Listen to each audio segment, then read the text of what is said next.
వచ్చిన కుమారుడు మరలా తండ్రి ఇంటికి వెళ్ళాలంటే వచ్చినప్పుడు నీవు చాలా తండ్రి ఇంటి నుంచి పర్ఫెక్ట్ గా వచ్చావు.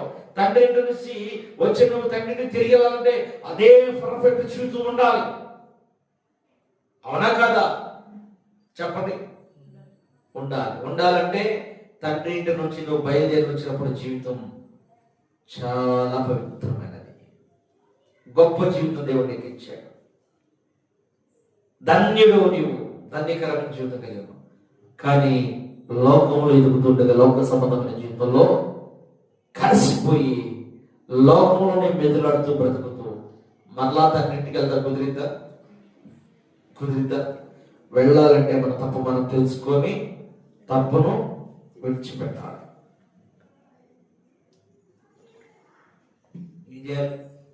మన తప్పును మనం తెలుసుకొని విడిచిపెట్టాలి. విడిచిపెట్టడానికి మానవులకు మనసు వస్తుందా? చెప్పండి. పుట్టింటికి అత్తగారికి గుర్తురారు. ఎందుకని? చిన్న సాయం చేయాలి కదా. నాన్న మాటలు తెప్పించుకోవాలి కదా. అమ్మ పుట్టింటిగా ఎంత హాయిగా ఉంటుంది. అమ్మా బయలుదేరంటే ఏమంటే అమ్మకి జ్వరం వచ్చింది కానీ 2 రోజులు అమ్మ దగ్గర రాస్తా. పోయమ్మ మా అమ్మ కూడా వచ్చింది రావే జ్వరం వచ్చింది. మీ అమ్మ వస్తే నువ్వు ఉండవాలండి కదా. మీ అమ్మకు వస్తే నువ్వు ఉండవా? మా అమ్మకి ఇవ్వలేరండి నేను తప్ప. ఏంటి రాగాలు ఈ తీగాలు. పిల్లరా, మనిషి ఎంత న్యాచురల్ గా మారిపోయాడంటే అసలు మనిషి ఆలోచనే మార్చేసుకుంటున్నాడు. దేవుడు అంటాడు, నా జ్ఞానంతో మీరు బ్రతకండి. దైవ జ్ఞానం చేస్తుందంటే నూతనమైన జీవితాన్ని కలగా చేస్తూ ఉంది.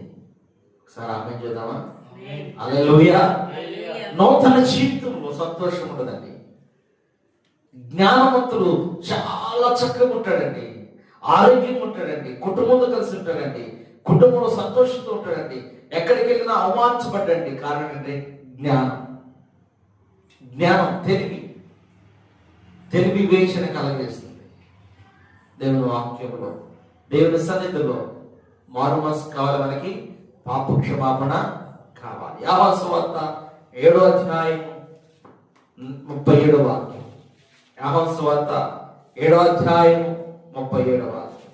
ఆ పండుగలలో